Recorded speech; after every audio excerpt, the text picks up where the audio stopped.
Hello neighbor, this is Curt with eTrailer, and today we're going to take a look at the Thule WingBar Roof Rack and see how it works with our 2025 Mazda CX-30. So a roof rack could be an excellent way to carry that extra cargo with you on your next trip that you either don't want riding in the car with you or it simply won't fit.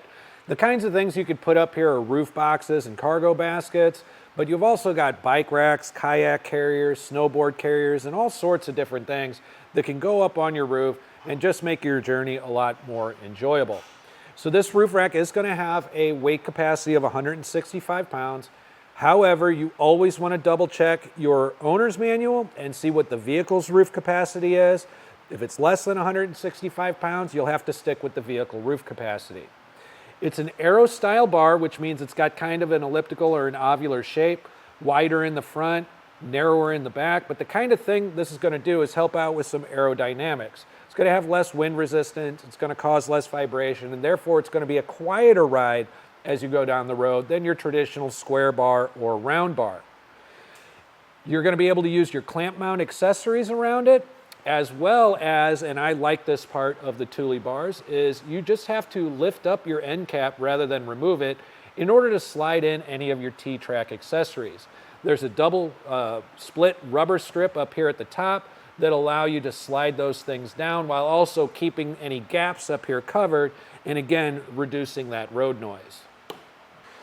And this roof rack setup is an overhang setup, and what that means is that your 47-inch crossbars are going to be coming outside of the towers, and what that allows for is a bit more room to work with up here.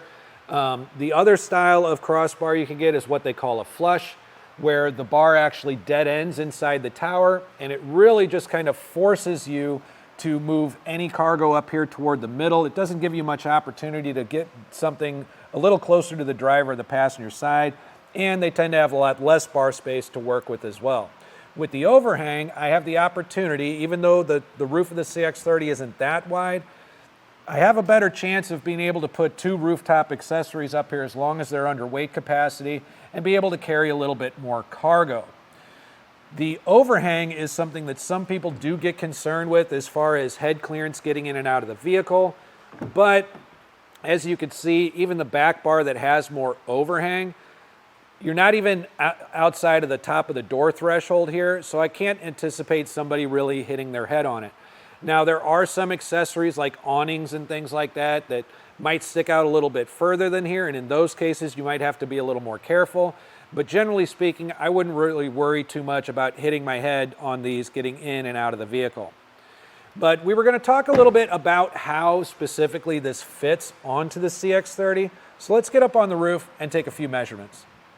So from up here, we're just going to check on a couple of things. One of the things that we're going to check on is our roof clearance. So, you know, every once in a while you may come across a place that's a little bit more low hanging and things like that. And it's good to know just how much height these are adding to your vehicle. So for where we've got our bars placed, the front bar is going to give us about 4¼ inches of extra height on top of the vehicle. The back bar where we have it placed is actually about the same. So however high or however tall rather your accessory is, add that to your vehicle height and that 4¼ inches, and you'll get your overall vehicle height to be able to determine whether you can go into a low clearance area. The other thing I'm going to take a look at is how much room do I have underneath the bar? And that's going to come out to about 3 inches, which is more than enough room for those clamp mounted accessories to get on there and get tightened up. And the last measurement that is really important to know can be a little bit maneuverable. The way this installs, there aren't fixed mounting points, so we do have a bit more freedom of where we can put our bars, but when setting up, I wanted to set up to make sure that I had a crossbar spread that would be acceptable to most rooftop accessories. The crossbar spread that we set it up with today is at 28 inches. Generally speaking, all rooftop accessories have a minimum and a maximum crossbar spread that they can work with. And I do find that, you know, that 28 to 32 inch area is really where most rooftop accessories would fall into. So when I set these up and installed them on here, I wanted to get to that 28-inch mark. Now, there are accessories up there that can go as low as 25 or 24 inches. And if that's something you wanted to do, move this bar back a little bit. It would give you a little more overhang because of how the roof tapers on this, and just give you a little bit more opportunity to put things side by side. It's just because of how short these rails are and how narrow this roof is, you are a little bit limited in that, but you do have room to move these back and forth as needed. In this instance, if I'm trying to get a little more overhang, I'm probably going to move my front bar back a little bit just to give me an extra inch or so on that overhang. But I had talked a little bit about installation while we were up here, and installation of this is actually really, really simple. It could be something that can be done on your own, so follow along and I'll show you exactly how I got these up on the roof of the CX30. So installation is a really simple process, and I'm going to walk you through it right now. The only tool that you're going to need is the tool that Thule provided for you, this right here. But if you have something like a flathead screwdriver, that's going to be a handy thing to have around as well, and I'll show you how we'll be using that in just a moment. But the first thing that you want to do is take your crossbar, turn it over on its underside, and you're going to find these slots underneath right here. I'm going to remove my end cap, and I'm going to grab one of my towers here. Now, the clamps that are going to go on our rails, Thule was nice enough to actually stamp them for us, so they give us the order which they need to go on. The first one here, the first piece, is going to be marked with an A, and where this is going to go is I'm going to take the bolt on my tower here, thread it through like that, and these two tabs are going to go through these two slots up here on the top. So it'll go in just like so. Once that's in, I'm going to turn it over on its underside, and the rubber pad is stamped with a B, indicating that's going to go on next. When I put this on, I want to make sure that this first part, the part stamped A, is going to go underneath this lip right here. So we're just going to get that into place.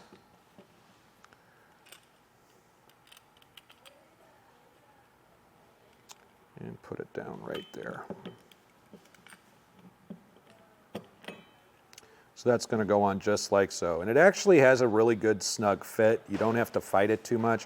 We just want to make sure this piece here is going to overlap the rubber part. The next part is going to be stamped with a C, and that is going to slip right through this tab, and the bolt is going to come through just like that. We're going to take this special bolt here, and one end is made with a hex shape. That's where we're going to be using our tool. The other end is going to thread on just like a standard nut would onto a bolt. So we're going to get that on there. And I'm just going to loosely thread it on so it just grabs. I want to leave it loose because I want as much maneuverability in these clamps as I can get. The next step is going to be actually to attach it onto our bar. So with the end cap removed, we have access to this slot right here. There are some tabs at the top that are going to fit into that, so it's going to work just like a T-slot. We're going to make sure our bolt is facing the outside of the bar, and we're just going to slide it on and into place. At this point, we can replace our end cap, and we're ready to go ahead and get this up on our roof. So as we position this onto our roof, we want to make sure that the wider part of our crossbar is facing the front of the vehicle and the narrower portion is facing the rear of the vehicle. I'm just going to reach across. If you have a friend to help, that does make it a little bit easier, but this vehicle isn't too tall, so if you have a small step ladder or something, you should be able to maneuver this on your own. But I'm just going to kind of position this to where it's going to sit right on top of our rails, just like so. At this point, I'm going to reach behind and make sure that the back of the clamp is going around this inner lip, and the outside is going to be going around this lip here. So as far as where on your rails to position your crossbars, we did already put our rear bar up.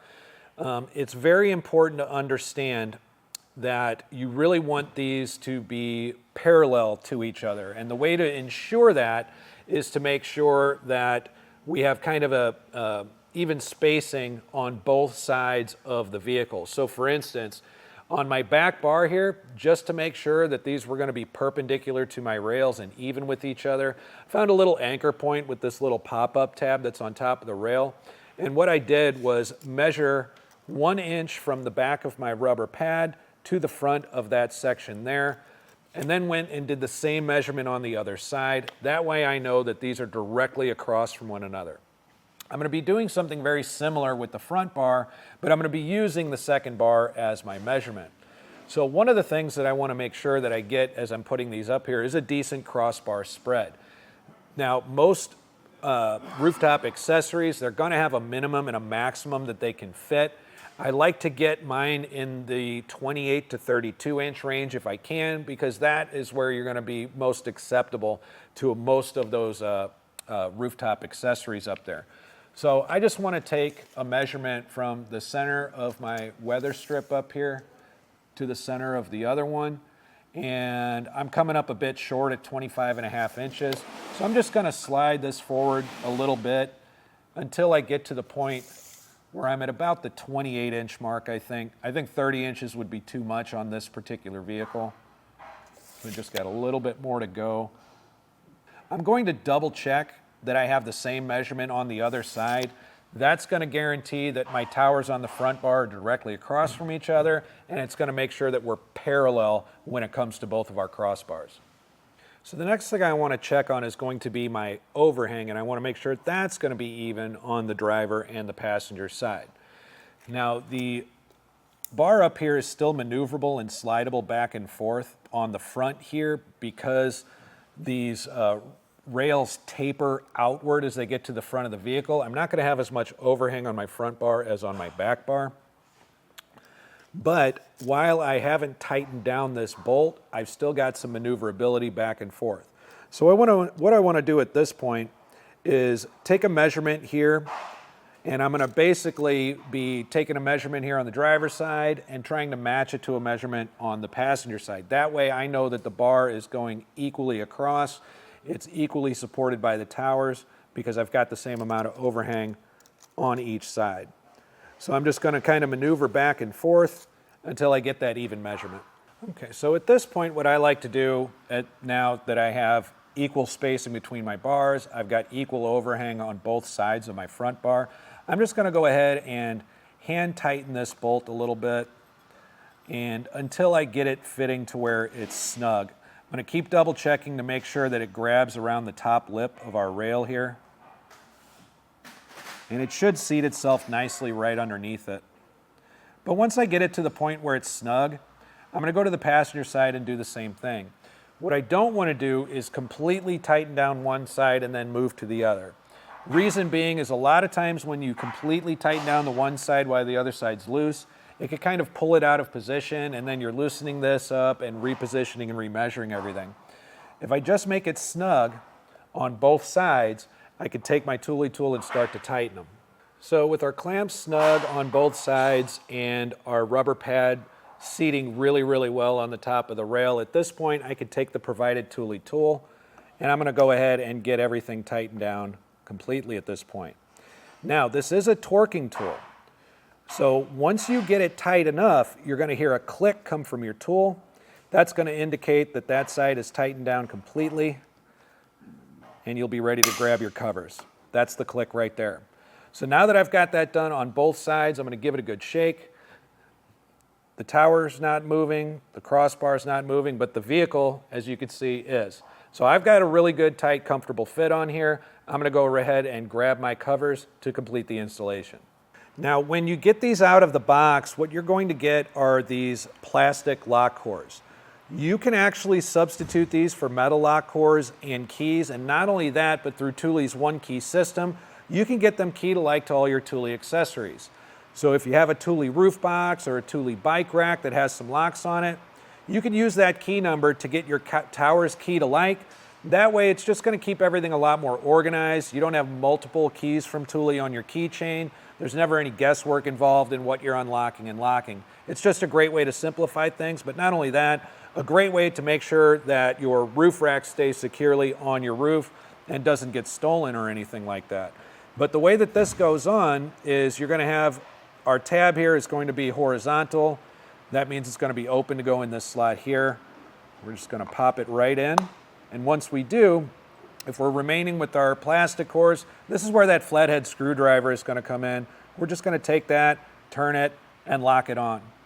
And one last thing that you want to double check, it may be necessary depending on how you put them on and maybe not, but these tabs underneath with the scale that slide back and forth, it's a good idea to get those moved all the way up and closed. That way there's no gaps underneath the bar that can create noise as you're driving down the road.